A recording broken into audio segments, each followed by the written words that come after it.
तो हेलो दोस्तों, स्वागत है आप सभी लोगों का फिर से आपके अपने चैनल राइजिंग स्टार क्लासेस पर। तो दोस्तों, आज के इस वीडियो में मैं आपको क्या बताने वाला हूं, तो आज का टॉपिक है अनंत लंबाई के ऋजु रेखीय धारावाही तार के कारण उत्पन्न चुंबकीय क्षेत्र का व्यंजक। व्यंजक का मतलब होता है इसका सूत्र। ठीक है, तो ये जो डेरिवेशन है बहुत ही ज्यादा इंपॉर्टेंट है। तो अगर आप लोग भी 2025 बोर्ड एग्जाम की तैयारी कर रहे हैं और आप क्लास 12th में हैं तो वीडियो को पूरा देखिएगा, क्योंकि ये जो डेरिवेशन है बार बार पेपर में पूछा जाता है और मैं आपको बहुत ही सरल तरीके से समझाने वाला हूं। अगर एक बार वीडियो को पूरा देख लेते हैं तो लास्ट में आप खुद कहेंगे कि सर अब हमें समझ में आ गया, बस एक बार अब हम देख करके अगर पेपर देने चले जाएं तो हम आसानी से इस डेरिवेशन को कर सकते हैं। ठीक है, और इसके साथ साथ आपको इसका नोट्स भी प्रोवाइड किया जाएगा जो कि हैंड रिटेन नोट्स है। तो नोट्स आपको कहां पर मिलेगा ये वीडियो के लास्ट में बताया जाएगा, तो वीडियो को पूरा देखिएगा।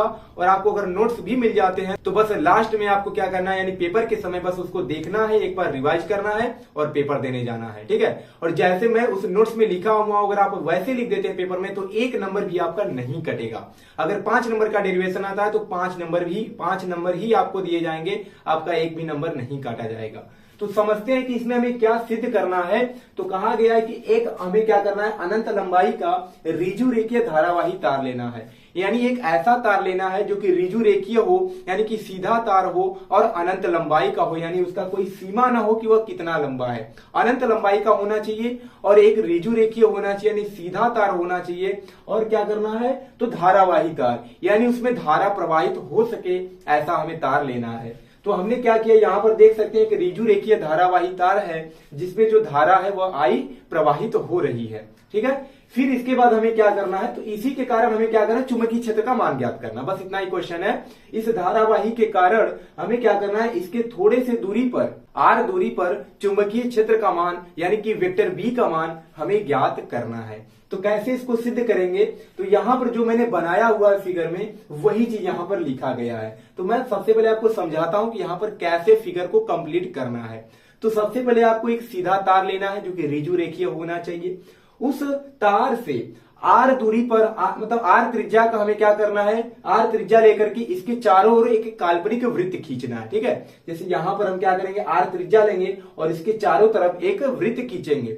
तो इससे r दूरी पर एक बिंदु हम क्या मान लेंगे, P मान लेंगे और उसी बिंदु P पर हमें क्या ज्ञात करना है, तो चुंबकीय क्षेत्र का मान ज्ञात करना है। अब इसी वृत्तीय पथ पर हम क्या करते हैं कि छोटा सा अवयव लेते हैं, यानी कि एक अल्पांश दूरी लेते हैं। तो यही यहाँ पर क्या है, एक छोटा सा दूरी लिया गया है जिसको हमने क्या नाम दे दिया, तो डीएल नाम दे दिया। अब आप लोग कहेंगे सर डीएल क्या होता है, डीएल ही क्यों नाम दिया गया है। तो यल का मतलब होता है पूरा लंबाई, यानी किसी चीज का लंबाई, और अगर इसके साथ डी लग जाता है तो उस लंबाई का ये सूक्ष्म भाग हो जाता है। तो ये वृत्तीय पथ की लंबाई क्या है, तो यल है। और अगर हम छोटा सा भाग लेना चाहते हैं तो यल के आगे अगर डी लगा देंगे तो वह क्या हो जाएगा, एक अल्पांश लंबाई हो जाएगा या सूक्ष्म लंबाई हो जाएगा। ठीक है, तो वही यहाँ पर डीएल लिखा गया है। तो इस डीएल का दिशा और डी वेक्टर बी का दिशा, अब डी वेक्टर बी क्या है, तो यह चुंबकीय क्षेत्र प्रेरण है। क्या है, चुंबकीय क्षेत्र प्रेरण। तो इन दोनों की जो दिशा है वह एक ही तरफ है, यानी जिधर डीएल की दिशा है उधर ही डी वेक्टर बी की दिशा है। तो यही चीजें क्या किया गया, यहां पर लिखा गया है। तो एक बार आप पढ़िए कि यहां पर मैंने क्या लिखा है, तो लिखा गया कि माना अनंत लंबाई के एक ऋजु रेखीय तार में आई धारा नीचे से ऊपर की ओर प्रवाहित हो रही है। यानी ये जो धारा है ना नीचे से ऊपर की ओर प्रवाहित हो रही है। उसके बाद क्या लिखना है, तथा r से r दूरी पर स्थित एक बिंदु P है। r दूरी पर स्थित एक बिंदु P है। बिंदु P से होकर गुजरने वाले धारावाही तार के चारों ओर r त्रिज्या का एक काल्पनिक वृत्त खींचते हैं। मैंने कहा ना कि यहां से r त्रिज्या लेना है और एक काल्पनिक वृत्त खींचना है, और उसी वृत्तीय पथ पे क्या है, एक बिंदु P स्थित है। फिर क्या लिखना है कि वृत्तीय पथ पर एक धारावाही अल्पांश डीएल लेते हैं और इसी वृत्तीय पथ का हमें क्या करना है, एक सूक्ष्म भाग लेना है। वही हमने इसका क्या नाम दे दिया, डीएल नाम दे दिया। और इस डीएल की दिशा और डी वेक्टर बी की दिशा दोनों क्या है, एक ही दिशा में है। तो वही लिखा गया है कि डी वेक्टर बी तथा डी वेक्टर यल जो है वह समान दिशा में होंगे। ठीक है, तो आपको समझ में आ गया होगा कि ये चीजें क्या लिखा गया है। अब इसके बाद हमें क्या करना है, तो अगर दोनों जब समान दिशा में होगा तो थीटा का मान कितना आएगा, बताइए थीटा कितना आ जाएगा, 0 आएगा कि नहीं। अगर दोनों समान दिशा में है तो दोनों के बीच कोई एंगल नहीं बनेगा। एंगल का मतलब क्या होता है, दो रेखाओं का झुकाव, दो सरल रेखाओं का झुकाव। लेकिन जब दोनों समान दिशा में है, यानी पहला भी मान लीजिए ऊपर की तरफ है और दूसरा भी ऊपर की तरफ है, तो क्या इसमें दो सरल रेखाओं का झुकाव पता चल रहा है? तो कहेंगे नहीं सर, इसमें तो झुकाव है ही नहीं, दोनों तो एक ही रेखा पे है, इसीलिए थीटा का मान कितना हो जाएगा, तो 0 हो जाएगा। तो अब हम यहाँ पे क्या लिखेंगे, तो थीटा का जो मान है वह 0 हो गया। तो अब हमें क्या करना है, ये जो डी वेक्टर बी आपको दिखाई दे रहा है, तो ये क्या है, चुंबकीय क्षेत्र प्रेरण है। तो अब हम चुंबकीय क्षेत्र प्रेरण का जो मान है संपूर्ण वृत्तीय क्या निकालेंगे, पथ के लिए निकालेंगे। तो क्या लिखेंगे कि चुंबकीय क्षेत्र प्रेरण वेक्टर बी का संपूर्ण पथ के लिए रेखीय समाकलन। ठीक है, इसका मैंने आपको डेरिवेशन बताया कि रेखीय समाकलन क्या होता है। तो अगर आपको नहीं पता है तो एम्पियर का जो परिपथीय नियम है उस वीडियो को जाकर के देखिएगा, वहां से ये क्लियर हो जाएगा। तो चुंबकीय क्षेत्र प्रेरण वेक्टर बी का संपूर्ण पथ के लिए क्या निकालते हैं, रेखीय समाकलन निकालते हैं।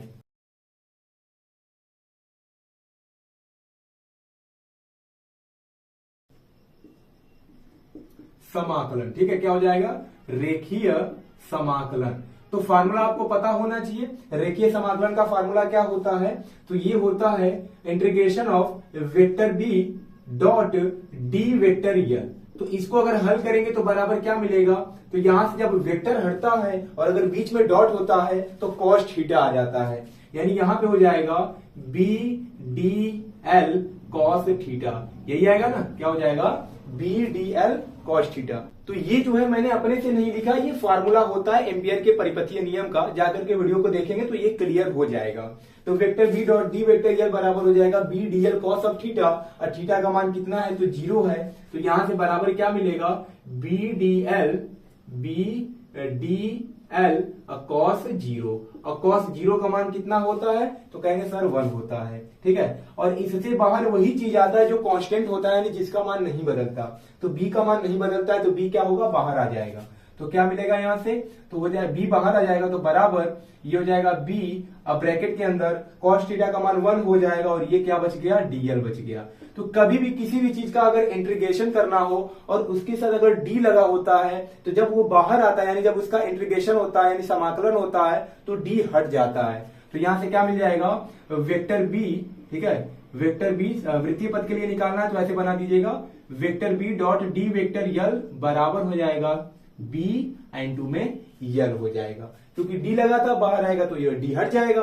अब यल क्या है, तो वृत्तीय पथ की लंबाई है। कहेंगे सर वृत्तीय पथ की लंबाई मतलब, लंबाई का मतलब परिधि, वृत्त की लंबाई को क्या कहते हैं, परिधि कहते हैं। तो यल का मान क्या हो जाएगा, जो वृत्त की परिधि होगी, तो वृत्त की परिधि कितना होता है, 2 पाई आर होता है। तो यहां से यल बराबर क्या हो जाएगा, लिखेंगे चूंकि यल बराबर होता है 2 पाई आर, तो यहां से मिल जाएगा vector B dot D vector L, vector B dot D vector L बराबर हो जाएगा बी इंटू हो जाएगा 2 पाई आर। इसको हम बना लेते हैं समीकरण नंबर 1।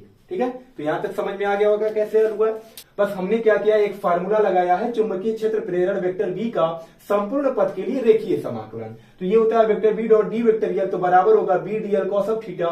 ठीक है, तो यहां पर थोड़ा सा ऐसे कर दीजिएगा क्योंकि वृत्तीय पथ के लिए निकाला जा रहा है। तो कॉस ऑफ थीटा, थीटा का मान 0 है तो कॉस 0 का मान 1 हो जाएगा, बी कांस्टेंट है बाहर आ जाएगा और बच गया अंदर डीएल।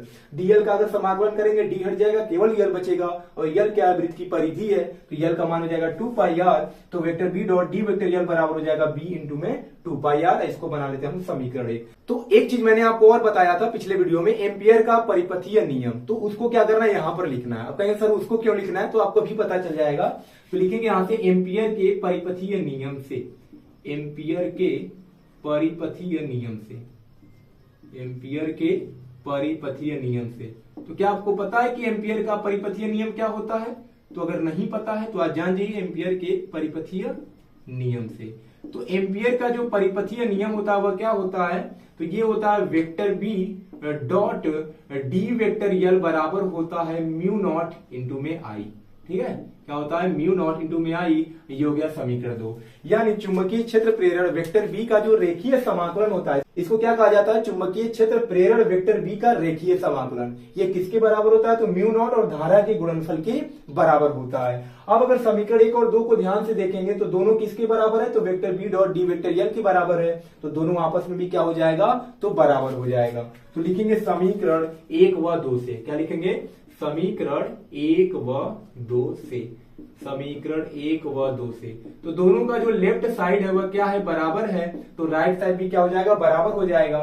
यानी b इंटू में क्या हो जाएगा 2 पाई r, b इंटू में हो जाएगा 2 पाई r, किसके बराबर हो जाएगा, तो म्यू नॉट इंटू आई के बराबर हो जाएगा। ठीक है, म्यू नॉट इंटू में आई के बराबर हो जाएगा। और बी का ही हमें मान निकालना था, यही था ना चुंबकीय क्षेत्र का व्यंजक। तो चुंबकीय क्षेत्र को किससे दिखाते हैं, बी से। तो यहां से अगर हम बी का मान निकालेंगे तो क्या मिल जाएगा, तो बी बराबर हो जाएगा 2 पाई आर, इसके नीचे चला जाएगा, यानी बी बराबर मिल गया, बी बराबर म्यू नॉट आई, अब बटे क्या हो जाएगा, तो 2 पाई आर हो जाएगा। तो इसको एक लिखने का क्रम भी होता है, तो यहां से बी बराबर मिलेगा म्यू नॉट बटे 2 पाई, और आई बटे आर को अलग कर देते हैं, तो ये हो जाएगा आई बटे आर। और यही क्या होता है, तो एक अनंत लंबाई की ऋजु रेखीय धारावाही तार के कारण चुंबकीय क्षेत्र का व्यंजक होता है। ठीक है, तो बहुत कुछ नहीं करना था। अब आप कहेंगे सर इतना क्या, हमें भी हिंदी लिखना पड़ेगा, तो आपका मन आधा भी लिखेंगे तभी सही होगा। अगर पूरा लिख देते हैं तो एग्जामिनर क्या होगा, आपके कॉपी के प्रति इंप्रेस हो जाएगा और आपको पूरा नंबर ही देगा। अगर यहाँ पे कुछ गलत भी कर देते हैं तो अगर ये हिंदी आप लिखे रहेंगे तो वो उससे क्या होगा, प्रभावित होगा, और अगर थोड़ा बहुत आपका गलत भी होता है तो वो नंबर देकर के आगे बढ़ जाएगा। अब आपको इसका पीडीएफ कहाँ मिलेगा, तो इसका जो पीडीएफ है, इसका जो नोट्स है, आपको टेलीग्राम चैनल पे मिल जाएगा। ठीक है, जा करके इसको अच्छे से देखिए, और इससे आपको एक और फायदा होने वाला है, लास्ट के समय में आपको फिर से वीडियो देखने की जरूरत नहीं पड़ेगी। बस आपको क्या करना है, पीडीएफ को देखना है, उसको रिवाइज करना है और पेपर देने जाना है। और बहुत ही अच्छे तरीके से मैंने लिखा है, अगर आप वैसे लिख देते हैं पेपर में तो 1 नंबर भी आपका नहीं कटेगा। तो चलिए मिलते हैं नेक्स्ट वीडियो में एक नया टॉपिक के साथ, तब तक के लिए धन्यवाद।